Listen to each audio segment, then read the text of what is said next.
Ternyata secara umum tiap bulan itu overhead cost-nya Bank BUMN itu tertinggi gitu loh. Terbesar dari sisi kalau dikaitkan dengan presentasinya atas harga kredit ya. Jadi dia secara presentasi tertinggi itu hijau di atas industri. Ini Bank BUMN ini ternyata di ongkos ini kan, di ongkos operasionalnya nih. Apa ini karena kebanyakan struktur manajemen lapis atasnya kebanyakan misalnya, kebanyakan jabatan, itu bisa saja, kita kan nggak tahu, ini harus diperiksa. Lah ternyata dia ngasih bunga kreditnya gede gitu bunganya, dia harus lapor. Ini 9,19%.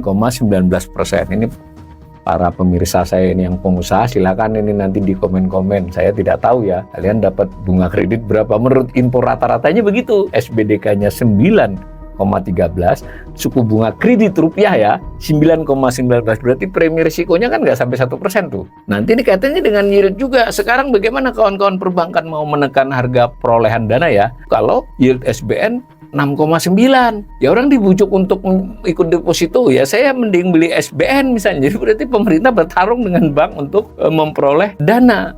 Jadi NPL-nya UMKM itu hampir 2 kali lipat dari NPL-nya industri ya rata-rata perbankan.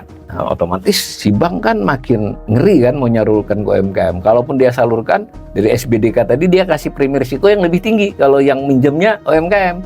Ya UMKM makin berat kan gitu dari sisi pembiayaan.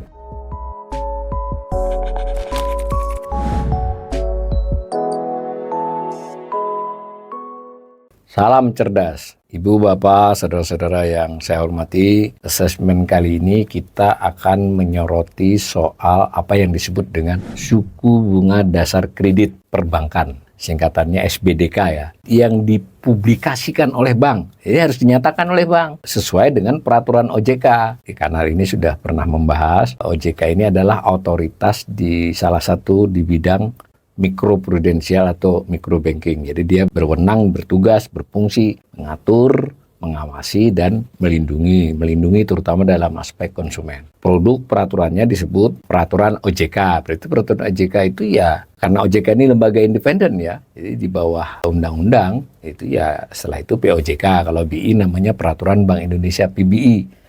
Nah ini ada POJK di tahun 2019 tentang transparansi dan publikasi laporan bank. Jadi diwajibkan tuh bank melakukan publikasi mengumumkan SBDK-nya. SBDK itu sendiri adalah dasar penetapan suku bunga kredit yang akan dikenakan oleh bank bersangkutan terhadap nasabah.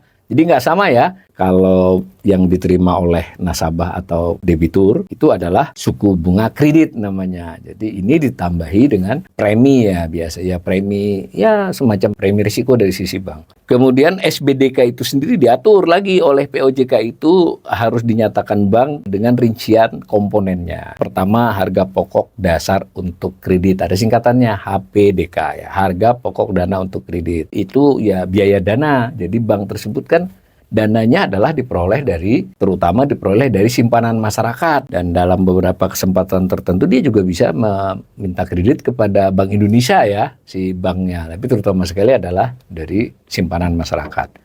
Kemudian ada biaya jasa. Biaya jasa ini ya dalam proses dia melakukan kredit itu kan ada jasa ya, beda dengan gaji pegawai ya. Tapi kan bisa ada komisi-komisi tertentu yang dibenarkan secara peraturan untuk dia harus berikan kepada orang yang membantu proses kredit tersebut.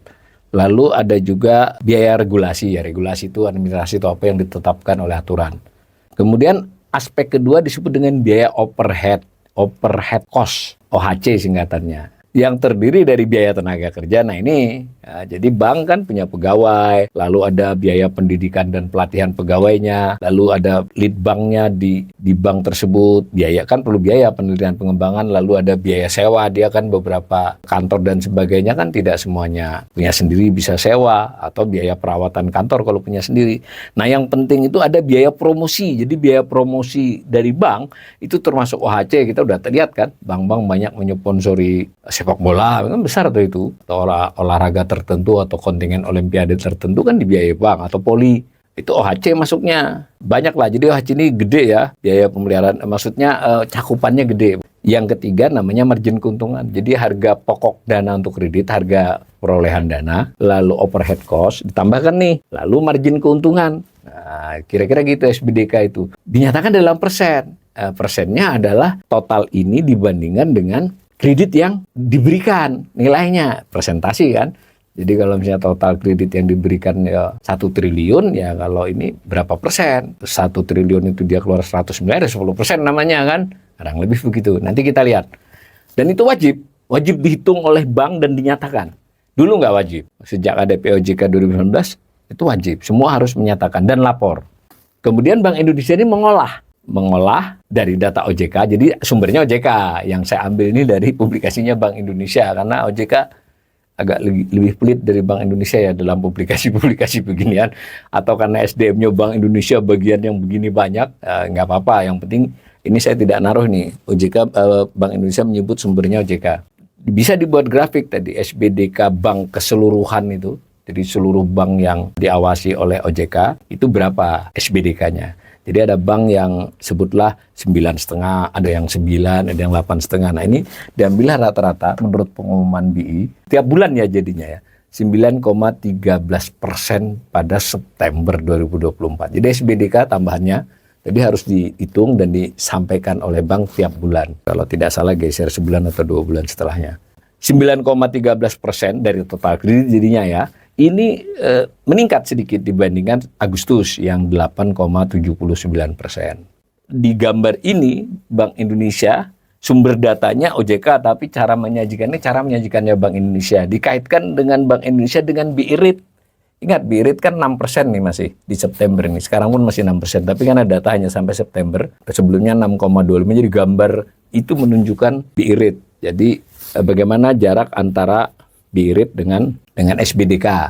Karena kan salah satu yang kadang dinarasikan itu bahwa kalau BI Rate-nya diturunkan ya ada potensi berpeluang SBDK turun kan gitu. Karena BI Rate ini nanti menjadi acuan sumber-sumber dana untuk DPK, untuk macam-macam, atau bank sendiri. Karena BI Rate itu menunjukkan kalau bank pinjam duit di BI atau menggadaikan SBN-nya memperoleh dana, itu kan adalah rate-nya gitu, acuan rate tentu. Sehingga kalau itu turun berarti ada potensi salah satu komponen SBDK turun, yang tadi harga pokok dana tadi ya, harapannya. Tapi nanti kita lihat apakah paralel. Kalau dilihat gambar ini ya nggak sepenuhnya paralel ya, searah tapi nggak ada lag ya, ada waktu yang berbeda untuk naikin turuninnya. Nah lalu yang abu-abu itu adalah deposito 1 bulan ya, di bulan yang bersangkutan. Ya kan kelihatan nih, deposito itu berarti salah satu komponennya bank memperoleh dana kan, itu rate-nya 4,75. Ya tadi SBDK-nya 9,13. Jadi itu juga bisa dilihat spread itu jarak berarti antara SBDK dengan deposito 1 bulan. Satu yang diinformasikan oleh Bank Indonesia, 9,13% ini adalah SBDK tertinggi sejak Januari 2021. Jadi berapa tahun itu? Sudah 3 tahun, hampir 4 tahun ya.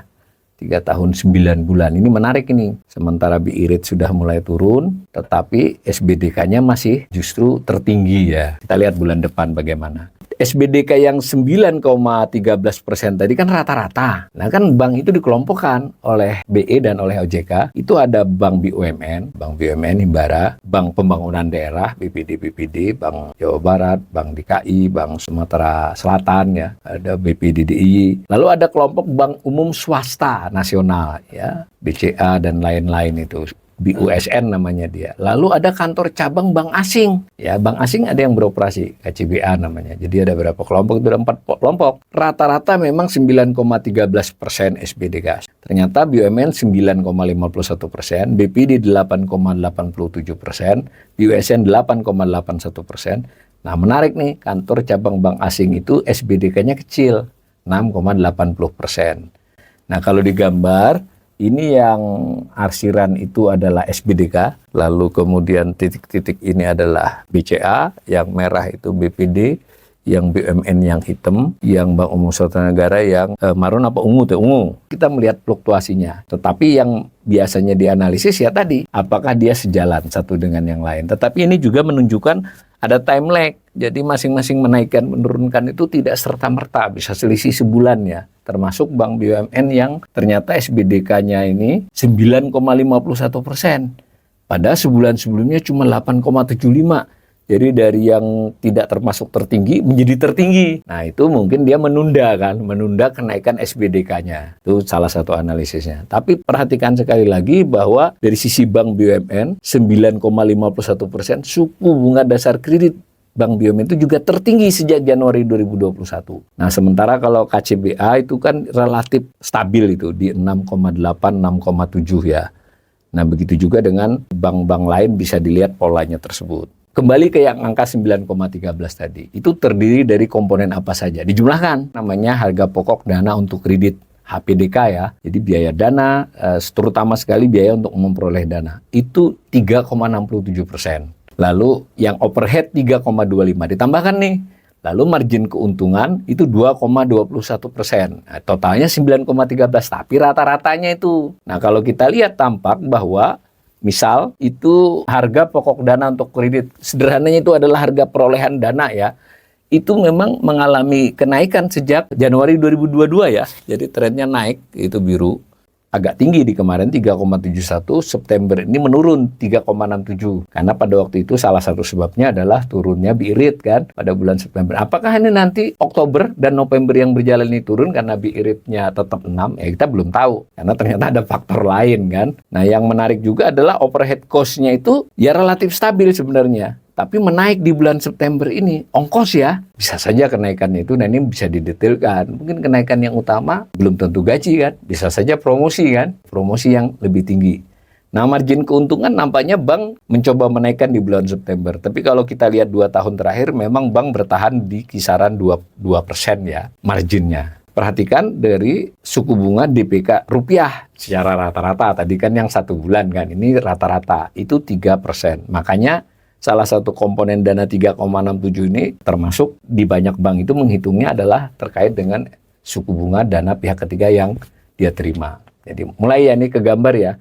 Jadi bank menerima dana dari simpanan masyarakat, itu kan ada ongkosnya. Kemudian mungkin dalam beberapa kesempatan dia memiliki kredit ya, memperoleh kredit dari Bank Indonesia, bentuknya tentu tidak bersebut kredit begitu, ada kredit likuiditas lah. Itu dia hitung tuh. Nah lalu dia juga punya modal sendiri itu juga tetap aja diperlakukan perhitungan akuntansinya ada biayanya ya. Nah itu total itu disebut harga pokok dana untuk kredit. Jangan lupa tadi ada soal jasa ketika menyalurkan itu di luar pegawai ya. 3,67% dari total kredit. Lalu ada overhead, kantor lah ya gampangannya itu gaji pegawai macam-macam. Dan ditambah salah satu yang besar itu adalah promosi itu 3,25. Nah lalu margin keuntungan.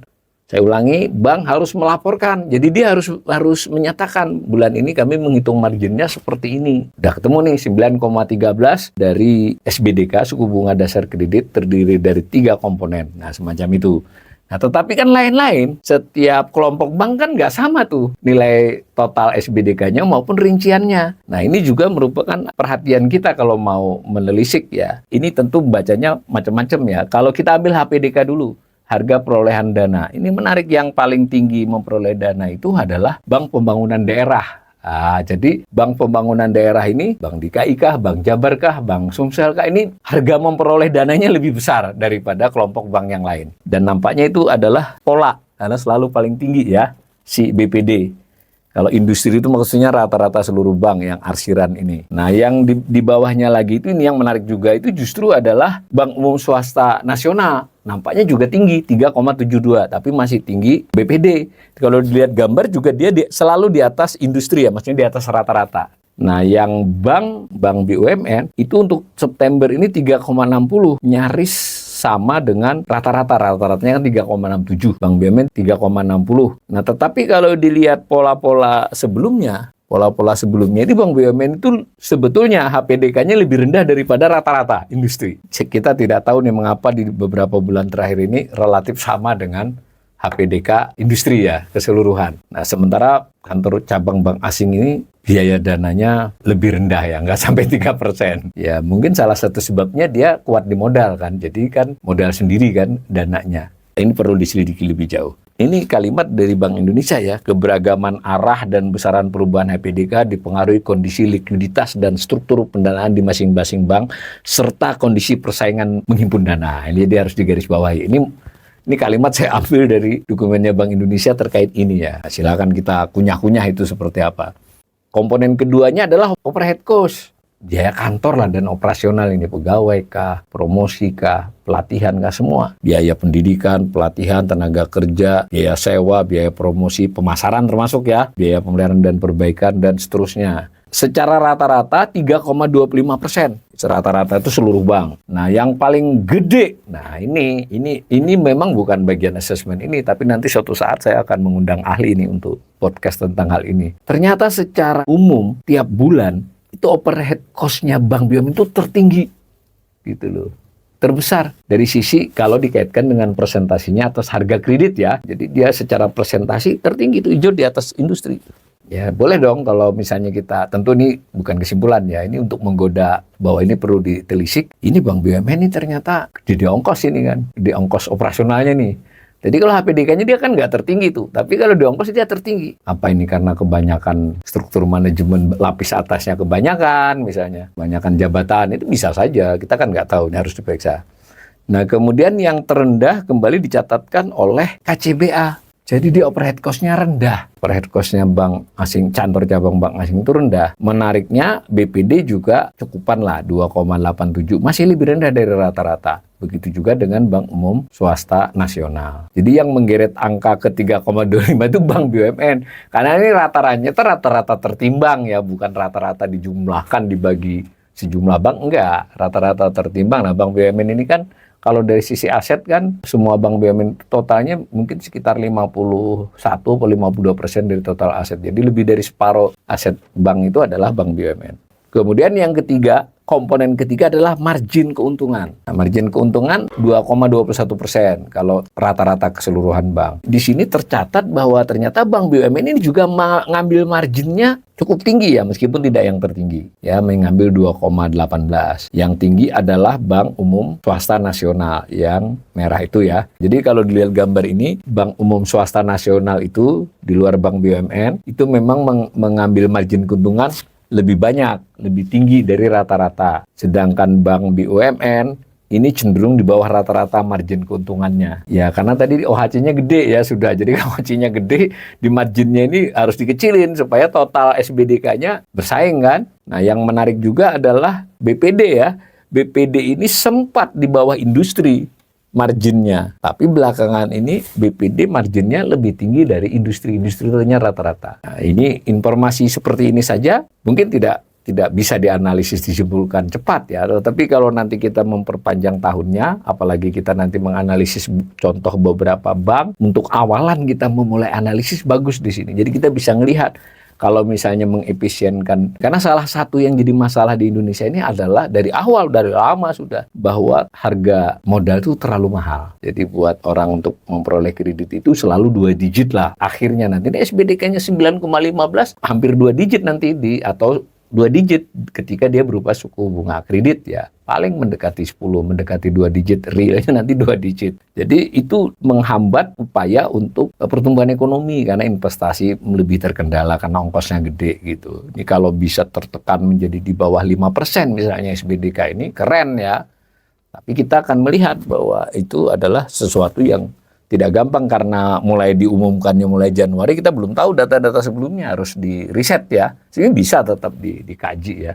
Tapi tidak tersedia secara kewajiban hukum buat bank menyediakan data sebelum Januari 2019. Itu kemudian Bank Indonesia membuat grafik membandingkan SBDK tadi dengan suku bunga kredit. Ingat ya, suku bunga kredit yang diberikan bank itu adalah SBDK, dan di SBDK itu sudah ada keuntungan. Jadi dia hanya menambahi dengan ya semacam premi risiko ya. Jadi kalau dia memberikan kredit kepada kelompok A, dia kasih premi risiko mungkin 1%. Kepada kelompok B dia mungkin 0,5%. Kalau yang agak sedikit risikonya tinggi bisa jadi di atas 1%. Ditambahkan itu namanya suku bunga kredit. Nah kalau dilihat grafik ini tadi 9,13 kan. Ternyata rata-rata suku bunga kredit rupiah menurut catatannya, nanti kita ini bisa panjang nih pembicaraan bahwa ternyata si nasabah menerimanya tidak persis seperti itu, tapi berapa itu nanti soal lain. Ini yang dilaporkan oleh bank ini. Kalau dia bohong ini bisa dikenai ya undang-undang pembohongan publik, karena ini kan wajib OJK. Harusnya OJK ngawasi tetap. Lah ternyata dia ngasih bunga kreditnya gede gitu bunganya, dia harus lapor. Ini 9,19%. Ini para pemirsa saya ini yang pengusaha, silakan ini nanti di komen-komen. Saya tidak tahu ya, kalian dapat bunga kredit berapa. Menurut info rata-ratanya begitu, SBDK-nya 9,13, suku bunga kredit rupiah ya 9,19, berarti premi risikonya kan nggak sampai 1% tuh. Tetapi suku bunga kredit baru itu masih tinggi. Itu kan rata-rata tuh 9,19 itu existing dan yang baru. Yang baru dia kasih 9,67. Berarti kalau relevan dengan 9,13 itu adalah 9,67. Berarti benar saya tadi kan, premi risikonya kurang lebih 0,05 ya. Maaf, 0,05 bukan 0,5, setengah persen premi risikonya. Tetapi itu adalah industri masih seluruhnya. Kalau rata-ratanya lain. Itu kalau 3 bulan kredit baru terakhir 9,79. Tapi bandingannya bukan hanya dengan SBDK 13 ya. Karena SBDK sebelumnya ada juga. Harusnya dibuat rata-rata SBDK 3 bulan. Untuk Oktober, SBDK belum ada data. Di gambar ini SBDK baru masih sampai September. Tapi kalau suku bunga kredit rupiah 9,16 turun ya. Turun 0,003 BPS lah. 3 basis poin ya istilahnya. Lalu suku bunga kredit baru 9,10%. Sebelumnya suku bunga kredit baru 9,7. Ini banyak turunnya nih. Mencapai 50 basis poin ya. Gede tuh. Nah, yang menarik juga nanti kita bisa mengkaji gambar. Idealnya kalau industri perbankan itu makin sehat, makin kuat. Jadi nggak bisa sehat dan kuat tuh hanya sepihak ya. Sepihak tuh begini, bank ini sehat karena CAR-nya begini, asetnya segini tumbuh. Sebenarnya salah satu indikator sehatnya itu di sini juga. Jadi harusnya, nah ini kan ada contoh nih, rata-rata 3 bulan kredit baru suku bunga DPK. DPK RHS itu kanan ya, tidak digambar ini skalanya. Itu mesti mendekat. Jadi makin spreadnya masih makin dekat antara deposito dengan SBDK, SBDK makin dekat spreadnya dengan suku bunga kredit, itu berarti makin terjadi efisiensi di perbankan. Gitu. Ini agak kelebaran ini. Secara insting saya melihatnya kelebaran. Nanti ada rasio-rasio lain. Info ini kan menarik ini. Maunya Bank Indonesia pun ini mendekat-mendekat. Dengan begitu juga BI rate itu menjadi instrumen yang bisa mempengaruhi. Jadi kalau BI rate-nya naik atau turun, itu kan pengaruhnya ke deposito, ke SBDK. Tetapi nampaknya ada time lag, jadi ada jeda gitu pengaruh, dan polanya untuk ukuran naik 25 basis point, 50 basis point BI rate naik atau turun, itu tidak langsung terpengaruh pada SBDK. Dan komponen SBDK yang langsung terpengaruh mestinya namanya harga perolehan dana, HPDK, harga perolehan dana. Nah, kemudian berdasarkan kelompok bank, inilah suku bunga kredit baru. Kredit baru tadi di bulan itu ya, kelihatan bahwa antara lain rata-ratanya kan tadi 9,16 bunga kredit rupiah baru ya. Tetapi khusus untuk Bank Umum Swasta Nasional tuh 9,93. Tapi kalau 9 data Septembernya beda ya. 10,33, 9,93 ini adalah Oktober. Dan seterusnya dilihat. Nah, ini menarik. Jadi tadi si kelompok kantor cabang bank asing itu SBDK-nya rendah, OHC-nya rendah, HPDK-nya rendah. Tetapi dia ketika memberi bunga kredit juga nggak jauh-jauh amat kan. Dia kasih 8 tuh. Kira-kira gitu ya.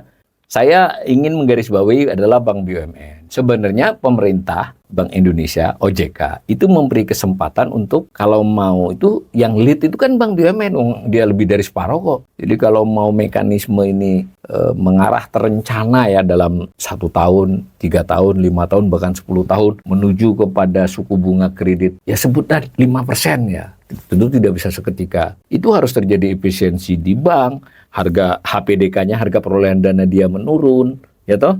Nanti ini kaitannya dengan yield juga. Sekarang bagaimana kawan-kawan perbankan mau menekan harga perolehan dana ya? Harga HPDK-nya itu kalau yield SBN 6,9. Ya orang dibujuk untuk ikut deposito, ya saya mending beli SBN misalnya. Jadi berarti pemerintah bertarung dengan bank untuk memperoleh dana. Ya di negara manapun ada proses itu ya, tapi dia harusnya dekat. Kalau dekat dia kan jadi beda. Makanya tadi di sesi sebelum ini ada kita asesmen tentang yield SBN. Ya wajar, di Malaysia di bawah 3, di Singapura di bawah 3. Itu kan perebutannya dengan pihak perbankan nggak seberapa. Lah ini kan agak berat ini. Ini salah satu tanda petik kelemahan perekonomian Indonesia khususnya di bidang likuiditas. Bahwa pihak perbankan untuk memperoleh dana itu bersaing menghimpun dana bukan hanya antar bank tetapi dengan pemerintah. Dan sekarang ditambah lagi pesaing barunya, yang sebetulnya pesaing baru ini adalah dewa penolong dia. Jadi bank ini kalau kesulitan likuiditas jangka pendek itu ke Bank Indonesia. Tapi saya tidak berani beli surat berharga, baik itu pemerintah atau swasta, karena mungkin sewaktu-waktu saya butuh. Itu diberikan fasilitas oleh Bank Indonesia, taruh di kami saja. Ada hitung-hitungannya lah. Nah, tetapi ternyata Bank Indonesia mengeluarkan yang namanya SRBI, itu surat utang. Dan sejauh ini memang hanya menghasilkan 185 triliun ya. Tapi kalau diterus-terusin itu berpeluang sampai 500 triliun. 180 triliun saja itu mengalahkan Bank Buku 3 itu sudah penghimpunan dananya itu. Ya bersaing dengan Bank Buku 3 segitu itu. Ini kita belum tahu ini. Memang kita bisa membaca ya penjelasan Bank Indonesia segala macam tentang makro likuiditas. Tapi saya sebagai ekonom, ini kira-kira arah ke depannya likuiditas perekonomian kita ini seperti apa? Mengaturnya antara Bank Indonesia, pemerintah, ya toh, kemudian bank-bank ini gitu. Dan urusan berikutnya adalah bagaimana sektor real bisa memperoleh dana, kan begitu. Karena kalau sektor real dikasih harga mahal, ya pengusaha sudah perekonomiannya misalnya agak lesu ataupun sekurang-kurangnya tumbuhnya pelat. Kalau dia mau investasi lagi, salah satu pilihannya adalah dana perbankan. Ini mahal. Ada tren menurun tapi 0,0 sekian atau sekian basis poin. Enggak signifikan buat mereka. Misalnya, itulah analisis asesmen kita ini. Saya ingin mengunci bahwa ini memang dilihat dari sepintas kayak begini-begini, ini harusnya kerja keras nih Bank Indonesia, OJK, pemerintah untuk ini bagaimana enaknya. Nah, saya tambahkan nih, kredit bermasalah dilaporkan itu oke lah ya, tidak ada banyak masalah. Itu kan buku ya memang ada penurunan nih bruto lah ya. Kalau neto itu dikurangi dengan pencadangan oleh bank tersebut sudah bahwa ya mereka sudah naruh di penyaluran dananya di aktifanya itu untuk kalau ada apa-apa dia udah cadangan risiko keuangan. Jadi aman. Itu masih baru 0,7 lah. 2,21 lah yang kita pakai. Turun. Tapi apa yang menarik sebelah kanannya? Ternyata justru NPL UMKM itu meningkat menurut data ini. Bukan data saya ya. Ini data OJK yang dikutip Bank Indonesia dan OJK sumbernya. Jadi NPL-nya UMKM itu hampir 2 kali lipat dari NPL-nya industri ya rata-rata perbankan. Nah, otomatis si bank kan makin ngeri kan mau nyalurkan ke UMKM. Kalaupun dia salurkan dari SBDK tadi dia kasih premi risiko yang lebih tinggi kalau yang minjemnya UMKM. Ya UMKM makin berat kan gitu dari sisi pembiayaan. Nah, yang lain lagi ini mengulangi kesimpulan awal tadi, transmisi bi rate kepada SBDK, SBDK kepada suku bunga perbankan itu selama 2 Januari 2019 sampai sekarang, setelah berlakunya ketentuan itu, kelihatannya belum menunjukkan pola-pola yang efektif. Pengaruh, tapi ada time lag, ada senjang, begitu. Dan itu secara kecenderungan juga begitu kan. Kalau turun, lebih lambat bank itu. Kalau naik, lebih cepat menyesuaikannya. Tapi sekarang nggak berani juga bang, cepet-cepet naikin. Nggak laku kan, kreditnya maksudnya. Nah, ini perkembangan terkini. Kredit memang dilaporkan masih tumbuh 11% year on year per September. Jadi 2 digit kan. Kalau lihat gambar pertumbuhannya ini memang 2024 lah terutama dan triwulan 3 2023 yang lalu ini naik dia dibandingkan sebelumnya.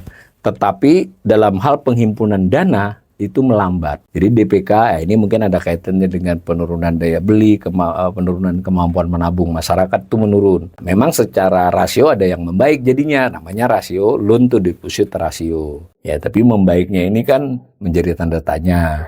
Nah, kalau kita lanjut lagi, salah satu penopang industri perbankan kita masih tampak kuat itu adalah modalnya yang besar, namanya capital adequate ratio, rasio permodalan. Mencapai 26,78%. Padahal menurut Basel itu yang ya sudah aman kalau bank itu CAR-nya 8%. Ini kan banget ini lebihnya modal. Nah, tetapi di sini kalau terbaca positif, bank punya daya tahan. Kalau terbacanya dari sisi kurang baiknya, bank ini nggak mampu nyalurin.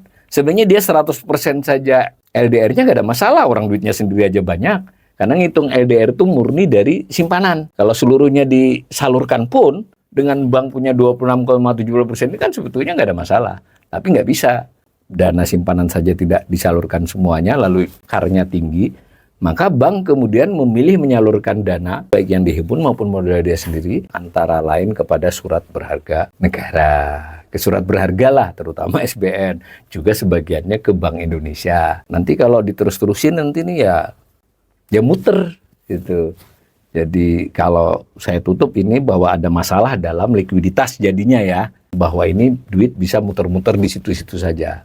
Ringkasannya, SBDK sebesar 9,13% per September 2024. Komponennya harga pokok dana untuk kredit HPDK 3,67%, biaya overhead 3,25%, margin keuntungan 2,1%, dijumlahkan tuh 9,13%.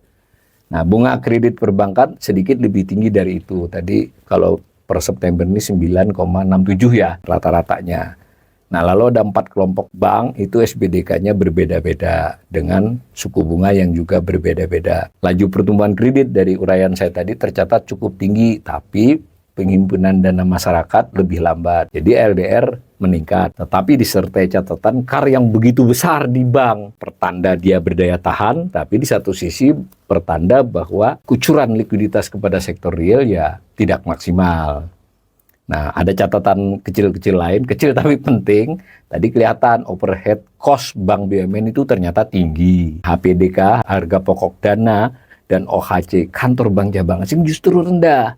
Ya kan? Tidak cukup informasi tentang laju kredit yang tadi lebih dari 10%. Apakah ini karena outreach yang meluas kepada nasabah baru, ataukah top up gitu ya? Nambahi kepada nasabah lama meskipun nanti di kredit baru tapi sebetulnya orang lama gitu. Itu kan kita perlu dapat informasi karena tidak cukup hanya dengan top up tambahan totalnya saja. Karena terlalu tinggi kalau menurut saya. Maka kondisi perbankan so far dari data-data yang kita uraikan tadi belum terlihat buruk, namun bisa menyamarkan hal real yang terjadi. Salah satunya tadi adalah NPL.